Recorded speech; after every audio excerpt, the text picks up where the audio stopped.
Everybody calls me Banky. That's the name that I got from my grandmother when I was young. I'm coming out here after 30 years. Yeah, I ain't got nothing, but I'm gonna have something because I'm rich in personality, you know, and I'm rich in love. My family love me, and that's really all that counts.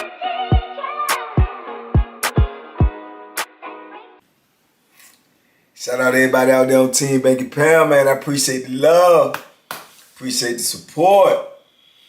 33 years of prison stories, man. We rolling, man. It don't stop, can't stop, won't stop.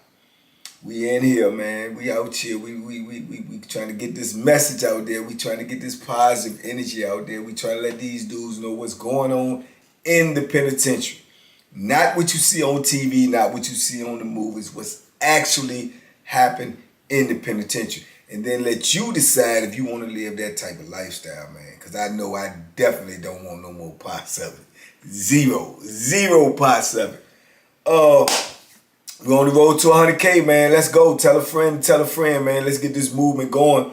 We on the road to 100K. We right there. Let's get it. I was just thinking about this morning, man. Just you know, thinking about exercising and everything. So I know I ain't played no basketball in a while, so I was thinking about going to play basketball. And it just reminded me of all the fights that I seen in the gym, man. I'm telling you right now, it's countless amounts of fights that I've seen in that gym, messing with that basketball. Dudes get their feelings involved, their emotions involved, and next thing you know, they calling each other outside their name. Then they rumbling, you know. Or I remember like on Greensville, we got the basketball court in the gym, and then in the back we got the weight room. So when dudes don't want to go to jail or they don't want to get locked up, but they think that they want to rumble each other, they'll call the dude back in the weight room. Come on back here. Let's go in the weight room. And they'll go in the weight room and close the door. Somebody watch the door. Somebody let them know when the police coming, and they go back there and get it in. You know. Now, with that being said, be careful what you ask for. You know, be careful what you ask for, because you call somebody back there and you think you got a show win, and you get back there and it don't turn out the way you think it's gonna turn out. Ain't nobody in there but you and him in a bunch of weights. So depending on how he want to carry it, you might not come up out there, you know, or you might come out there leaking or bust up, or somebody had to come get you and drag you up out there. I've seen all of the aforementioned happen, you know, all of them. You know, dudes who went back there and got crushed, got beat up, got knocked out. Dudes that had no mercy on them, that took the weights off and hit them with the weights. I mean, everything. It goes down in that gym. It's a vicious cycle, man. And I've seen some fights, man. I've seen some fights that turn out by the optics, by the way you look at them, by the way you look at the people that you didn't think it was going to turn out, but it turned out that way. You know what I'm saying? I seen a little dude go in there one time with a big dude. Probably was about 6'4". This dude was probably about 5'7". They arguing on the basketball court about, you know, fouls and this, that, and the third. So the little dude called the big dude in the back. You know what I'm saying? Because they was calling each other all these B's and names and whatnot. And you can't do that in the penitentiary. You can't do that in life. But, you know, dudes do it. I don't know why they do it. I don't tolerate that. Don't call me outside my name, especially if you in my face. You know, you say what you want from afar or whisper to somebody else. I don't really get caught up in that. But you get right here and you get to talking that foolishness, then you better guard your grill. You know, so yeah, man, he called the big dude back there, man, and everybody was looking at him like, what? But he known the rumble, though. He known the rumble. He called him back there, man, and they go in there, they close the door, and all you heard is boom, boom, bam, bam, boom, boom. What? That, boom, boom, boom. So we thinking that, you know, big dude back there just crushing him, just tearing him off, doing whatever he want to do to him. Boom. Door come busting open. Little dude come out. Yeah, let's go. Take the ball out. So everybody looking like, where he at? You know what I'm saying? Where he at? Man, about 2 minutes later, he comes stumbling out there, eye cut, leaking, nose bleeding, mouth bleeding. You know, and I'm thinking he must have beat him with the weights or something, you know what I'm saying? But no, he put the mitts on him. He put the mitts on. Size don't always equate to knowing how to fight. Just because you big don't mean you know how to fight. Just because you big don't mean you gonna win a fight. You know, and a lot of them dudes, they big and they just don't know how to fight. It's an art to fight. It's an art to fighting, man. It truly is. And a lot of people don't know that. And the average person who don't really have like any type of skills in fighting, you know, if they run across a dude, they know how to box. And I know it's gonna be a lot of controversy with this. A lot of dudes think, oh, well, a wrestler or a big dude, you know, it don't matter if you know how to box. Yeah, it do matter. It matters. If you know how to get out the way of them punches and to place your punches, oh, it matters. Because you're gonna be able to hit somebody without getting hit. How you gonna get beat without getting hit? Then you always say, oh, well, if he grab you, if you're not a weak dude, you can maneuver and try to get away from that and pop, pop, pop, pop, put them punches together. He gonna let you go. Trust me, he gonna let you go. When them Jones get the clucking on you, he will let you go, cause the face ain't meant to be hit. That's a fact. Ain't nothing you can build up all your muscles, build up everything you want to build up. It ain't gonna help you when them blows start coming to your face. The smallest dude can knock the biggest dude out if he hit him right. That's a fact. You know what I'm saying? Everybody can be knocked out. You get hit on that button, man. It's just like a light switch. When you cut the lights out and it get dark, that's what happens when you get hit right on that button. It ain't nothing you can do. Don't matter how big your heart is, don't matter how tough you is, don't matter how much of a killer you is, you're going to sleep. Period. You know what I'm saying? It applies to everybody. You know what I'm saying? So, like I say, I've seen all of those type of rumbles, man, and I've seen them over the years. And one in particular that I'm thinking about now was, I told y'all about this dude before when I told y'all the Chucky story. If you go back and watch the Chucky story, I told you about this dude that used to be my cell partner named Cook. You know, Cook was in receiving with me, and Cook was a good dude, man. He was from out Tidewater, man. He was a good dude. He got caught up in a bad situation that gave him a lot of time, and he really was a good dude. And when I ran into him years later, he had become a Christian dude. He had gave his life to God, you know, and that's all he did was, you know, go to church and you know, read the Bible and always try to keep peace. Always try to keep peace. But when he was in the cell, I ended up being in the cell with him. When I moved over there with the Chucky situation and I came over there and I got into the gambling real fast and, you know, jumped out there and lost money and felt like I was cheated or whatever, and also too it was the arrogance in me, and I kind of like bucked on the money, which, you know, caused me and Chucky. That's how we met. We had to get the rumbling over this money because he had, you know, stake in the game or whatnot. But Cook was trying to squash that, man. He was so, you know, adamant and, man, no, man, somebody gonna know, man, because he knew Chucky, he knew me, and he knew it was gonna be a bad situation. But he was a peacemaker, man. But when he was in the cell with me, he's a tall dude. Cook is a big dude, man. Cook was about 6'3", 6'3" and a half. Nice size, probably about 215. And when he was in the cell with me, man, I used to start teaching him how to box, you know. And he was left-handed, you know. He was a southpaw. So I taught him some skills, man. And we stayed in the cell a while. So over time, he picked up real easy because he was an athlete. He could play basketball real good. So he was an athlete. So, you know, we trained in that cell all the time. I taught him the little skills. I taught him how to put his punches together. I taught him the art of the jab, because the jab is everything. And, you know, he picked up on it, man. He eventually got on the boxing team. You know, he was on the team with me. He was learning real good, man. And he started making real good progress real fast. Some people easily adapted to that, man. Some people can take to it like fish to a water, and that's how he was. Because like I say, he was athletic, he was already tall. So you got to think now, tall as he was, and with that good long jab he got, and he a southpaw, he coming from awkward positions, so he gave dudes a lot of problems, man, a lot of problems. If you look back over the history of boxing, if you got a left-hander and they're really good, it's just like in basketball, it's in football, they're a little bit, I would say, if you got the same amount of skills and the same amount of athleticism, you're going to be probably a little tad bit better than the person with the exact same thing, but he's orthodox.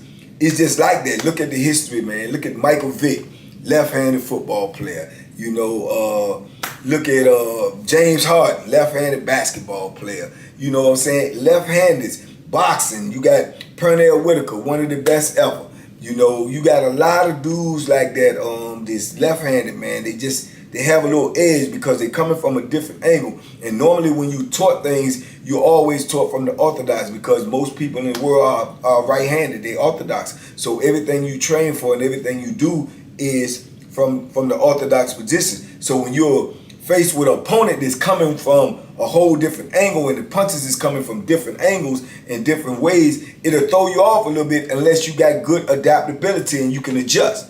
You see what I'm saying? Manny Pacquiao, left hand, one of the greatest fighters of all time. So Cook was left-handed, man. He was giving dudes problems in boxing practice and sparring and stuff. He was doing real good. Dudes that was real advanced, he was doing real good against them.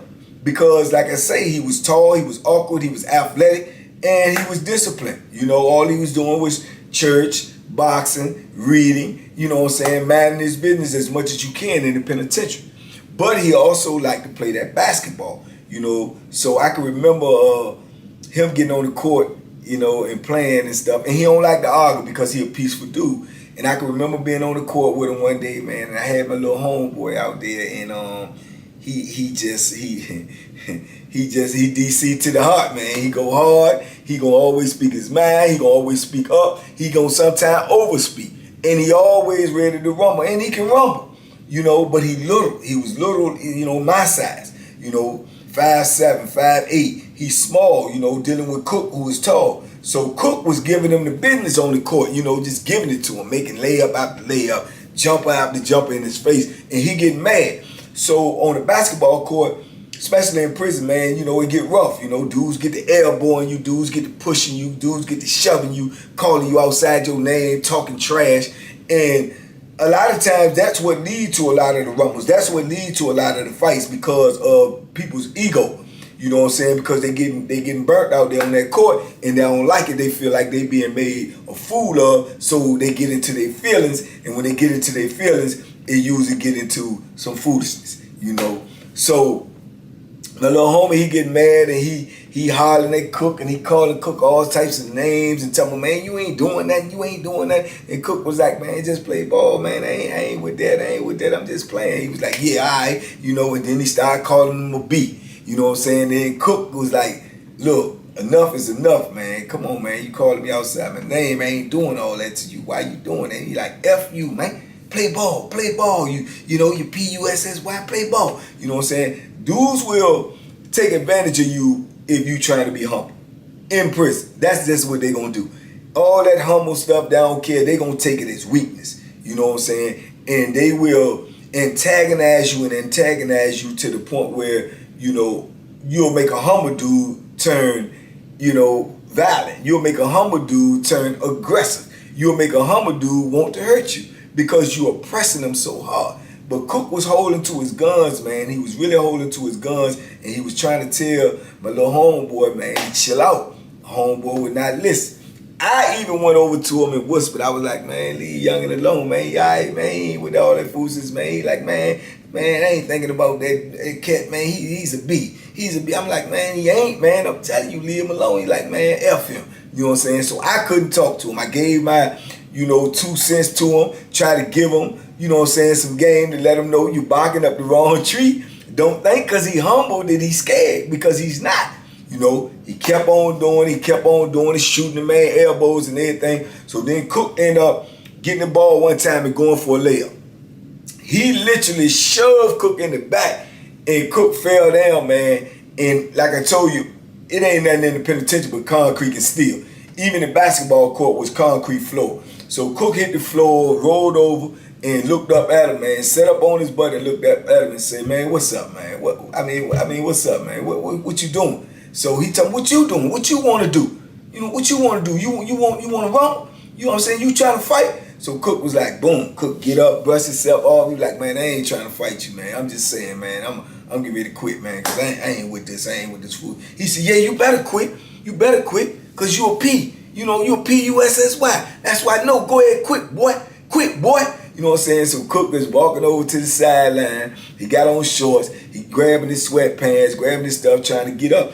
And old boy want to run up on him. He told me, so what's up? I'm trying to fight. I'm trying to fight. So Cook dropped his stuff, said, man, you better go ahead. You better go ahead. I tell him again.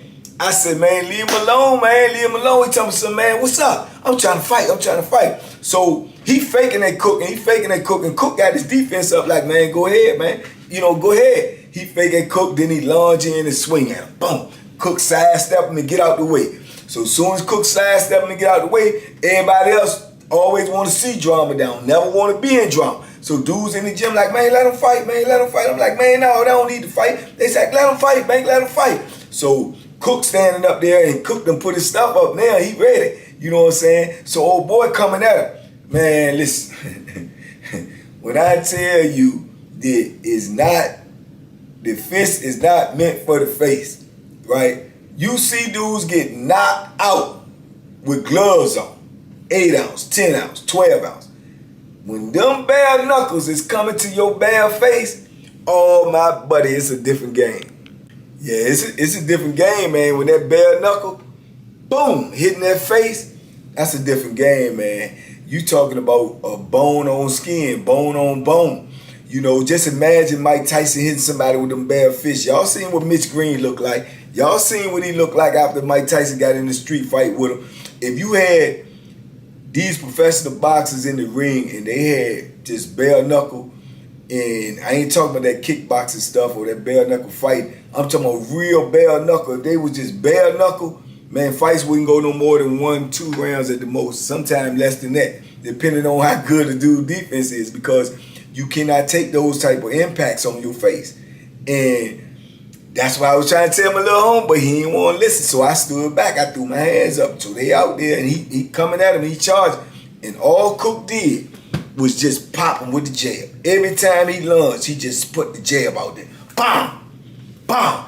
And every time, when I'm telling you, every time he hit him, he dropped him.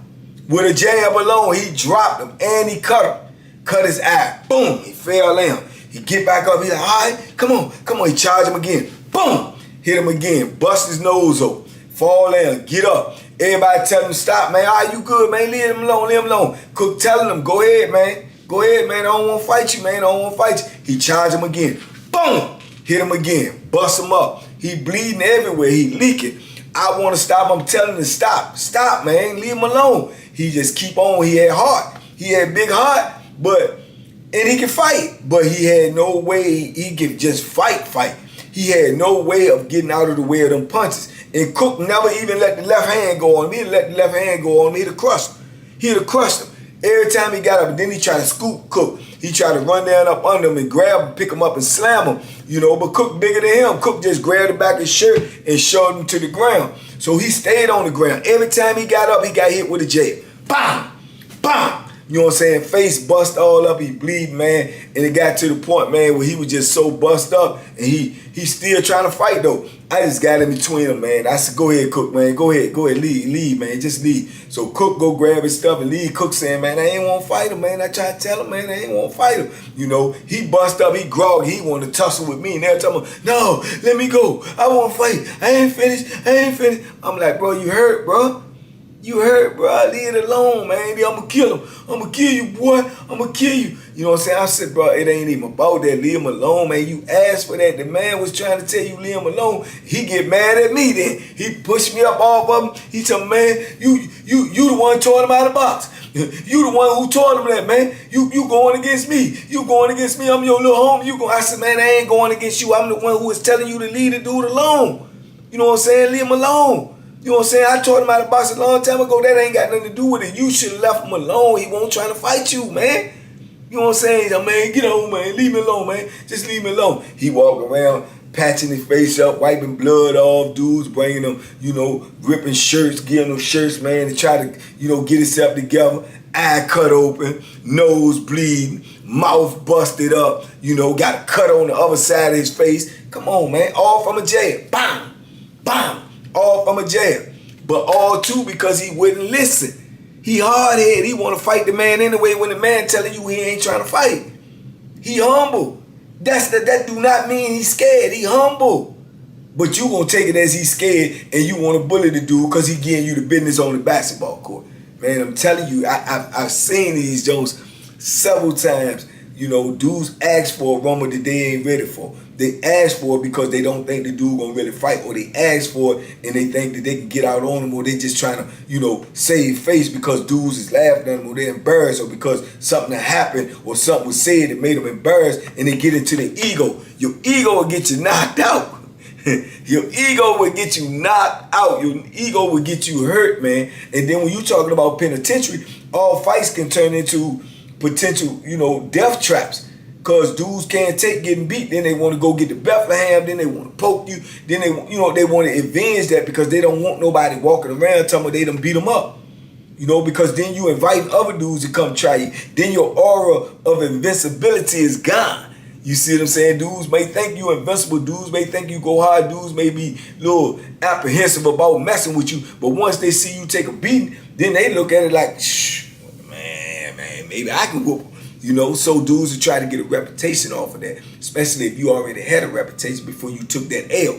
You see what I'm saying? So yeah, man, Cook hurt him bad, man. He hurt him bad, man. And I'm glad he ended up letting this stuff go, man. He walked around all busted up, had to get a couple of stitches in his eye, everything, you know. But that just goes to show you, you cannot campaign for something that you do not want to get elected for. You know what I'm saying? Do not let your mouth get you in something that your skills cannot get you out of. And it happens in the gym, I'm sure. In the penitentiary, I'm sure it happens out here on the street. You remember I told y'all already, there's a video up on my page too where I talked to these young dudes out here at the basketball court that I'm getting ready to go to. I talked to them because they was out there getting ready to rumble because the dude came out there and was cooking all of them, and they got a whole little mob out there they done came out with. Now the dude doing the same thing, campaign. They keep on calling the dude outside his name. Dude just keep on crushing them. Oh, he had better skills than them. But now they want to fight. And the dude kept telling you he ain't gonna fight. The dude actually told you if you keep pressing him, going to the car. You know what I'm saying? He was talking about going to the car, get that thing. You know, and then, you know, I seen that, I backed away from it. You know, and fortunately, you know, an hour or two later, man, they was still balling. I went on the other side and worked out. I came back over there and I walked over to him and I talked to him, man, and I explained to him that I just got out of penitentiary for 33 years. You know, it's things like this that will make a dude make a bad decision, and you mess around and you go get the gun, or he get a gun and y'all hurt each other or kill each other, then you threw your life away all over a couple of words on the basketball court. And I said, guess what? When you get into prison and you still want to play ball, they still gonna talk to you greasy. They gonna talk to you even worse than they do out here. So what you gonna do then? What you gonna do then? You gonna just kill them? You gonna do all of that? You done already threw your life away for something that you could avoid, something you could just walk away from. They only words, man. They only words. You can leave it alone. He ain't touch you, ain't hit you, ain't put his hands on you. They just words, man. Words do not equate to 20, 30, 40, 50 years in prison. Only to go into prison and be talked to even worse. Where that add up at? That don't even make sense.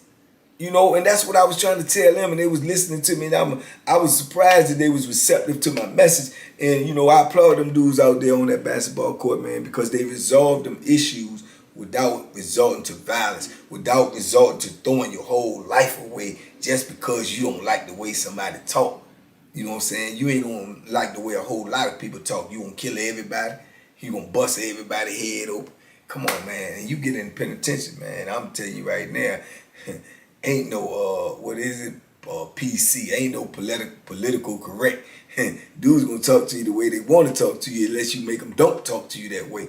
You see what I'm saying? Period. That's just how it is. So don't do something on the street that will get you in the same position in the penitentiary that you can't do nothing about, or you do something about, you just gonna stretch your time out even longer if you survive, because you might get killed. See what I'm saying? So it just don't make sense, man. But yeah, in that penitentiary, man, in that gym, it goes down, man. It goes down on a regular basis. Dudes get beat up every day in the gym. Every days somebody gonna get whooped because somebody gonna get embarrassed, somebody gonna get in their feelings, somebody gonna get in their ego, somebody gonna get knocked out, somebody gonna get hurt, somebody might get stabbed, somebody might get the head bust though. I done seen dudes leave up off the basketball court just as casual. Dudes keep on running their mouth to them, just casually walk straight off the court, go right in the weight room, take one of them 10-pound weights off, take the belt off, put the 10-pound weight in the hole, and come back out there and start slinging. Mop, mop. It happens. You know what I'm saying? It happens. So, you know, you got to be on point at all times, man. I stopped playing basketball, man, a long time ago in the penitentiary. Probably my last, maybe 10, maybe 15 years, man. You know, just because of all the drama that's going to come with that basketball, man. All the drama that's going to come with playing. You know, dudes just, you know, you got a lot of Michael Jordans out there, man. Don't nobody want to be Scottie Pippen. You know what I'm saying? So, yeah, it goes down in there on the basketball court, man. This was a little short joint I wanted to tell y'all about. Let me know if y'all want to know some more about these type of stories. Plenty gym fights, man. Plenty of them, man. So, y'all just let me know in the comments, man. I just wanted to drop that on y'all right fast this morning before I go pull this jump on somebody myself and hope don't nobody want to fight because I ain't about that life right now. I'm trying to live. I'm trying to stay out here and enjoy this freedom, man. But y'all be safe out there, man. Y'all be smart, be safe, make good decisions, man. And don't throw your life away over a couple of words, man. They're only words, man. Words is just words. They cannot hurt you. Y'all, we on the road to 100K, man. Let's get there, man. Tell a friend to tell a friend to tell a friend, man, what we doing over here. Positive energy, positive movement, man. And in every lesson, there is a blessing, man. And the blessing is, man, you out here right now. You're getting this message. You can be smart. You can make good decisions. Don't let your ego get you in trouble, man. It's only words. Your life is greater than that. Your life is the greatest possession that you have. Don't throw it away. Don't give it away just because you don't like the way somebody talk. Period. You know, be humble. You know, do what you got to do when you got to do it. But other than that, man, live life, enjoy, have fun. Y'all be safe, man. Be smart, make good decisions, and duck. Boom, boom, boom, boom, boom. Duck them hooks. You gonna have to be able to get out of the way, or your face gonna get busted up.